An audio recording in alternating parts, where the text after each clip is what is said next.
আসসালামু আলাইকুম। আপনারা গাপ্পি মাছ ব্রিডিং করাবেন কিভাবে সেটা নিয়ে আজকের ভিডিওটা। ভিডিওটা যদি ভালো লেগে থাকে তাহলে অবশ্যই লাইক কমেন্ট শেয়ার করে চ্যানেলটা অবশ্যই সাবস্ক্রাইব করে দেবেন। আপনারা গাপ্পি মাছ ব্রিডিং করানোর জন্য আপনারা সর্বপ্রথম একটি ভালো দেখে ব্লাড লাইনের ব্রুড কালেক্ট করবেন। আপনাদের ব্রুড যদি ব্লাড লাইন ভালো না হয় সেক্ষেত্রে আপনারা তাদের থেকে যে সকল বাচ্চা পাবেন ওইগুলো ভালো কোয়ালিটির বাচ্চা পাবেন না। সেক্ষেত্রে আপনারা যেই সকল ব্রুডগুলি কালেক্ট করবেন অবশ্যই ভালো ব্লাড লাইনের ব্রুডগুলি কালেকশন করার চেষ্টা করবেন। তাতে আপনারা বাচ্চার কোয়ালিটিটাও ভালো পাবেন এবং মাছগুলিও অনেকটাই ভালো পাবেন বাচ্চার বা মাছের কালার কোয়ালিটি। আপনাদের সবার আগে প্রয়োজন হচ্ছে যে আপনারা সবার থেকে ভালো কোয়ালিটির ব্রুডগুলি কালেকশন করবেন এবং দেখে শুনে ভালো ব্লাড লাইন কালেক্ট করার চেষ্টা করবেন। সেক্ষেত্রে আপনারা হয়তো বা 2-1 টাকা বেশি হইলেও আপনারা সবসময় ভালো ব্লাড লাইন নিয়ে কাজ করার চেষ্টা করবেন। সেক্ষেত্রে আপনারা ওইটা ভালো প্রাইসেও সেল করতে পারবেন।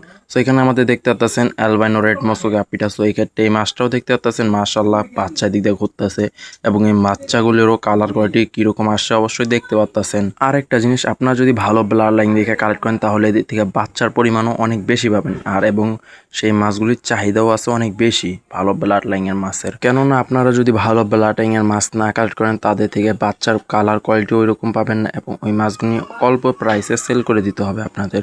আর আপনারা যদি একটা ভালো ব্লাড লাইনের মাছ কালেক্ট করে থাকেন সেই মাছটা লং প্রাইসে সেল করতে পারবেন। আশা করি ভিডিওটা যদি কিছু না বুঝে থাকেন তাহলে অবশ্যই জানাবেন কমেন্ট বক্সে, আমি কমেন্ট বক্সে জানিয়ে দেওয়ার চেষ্টা করব। আর অনেক দিন পর ভিডিও আপলোড করতে হইতেছে যেহেতু একটু সমস্যার ভিতরে আছি, এইরকম টাইম হয়ে উঠতেছিল না, যার কারণে আপনাদেরকেও ভিডিও দিতে পারতেছি না। ইনশাল্লাহ ফ্রি হয়ে আপনাদেরকে রেগুলার ভিডিও দেওয়ার চেষ্টা করবো। আর এখানে দেখতে পাচ্ছেন ব্লু পান্ডার বাচ্চা এবং মাছের কালার কোয়ালিটিটাও দেখতে পাচ্ছেন। এই যে ঠিক আছে, এগুলো হচ্ছে যে এই যে এটার মাদারগুলি এখানে আছে এবং মাছের কালার কোয়ালিটি তো দেখতে পাচ্ছেন অস্থিরিক এবং এদের থেকে বাচ্চাও পাইছি অস্থিরিক কালার কোয়ালিটি আইসা বসছে অলরেডি। এখানে আমাদের মোটামুটি ট্যাং আছে আর এদিকে দেখতে পাচ্ছেন মোটামুটি এখন মাছের কালেকশন করা শুরু করে দিয়েছে এবং সব মাছের থেকে আমরা বাচ্চা কাচ্চা পাচ্ছি।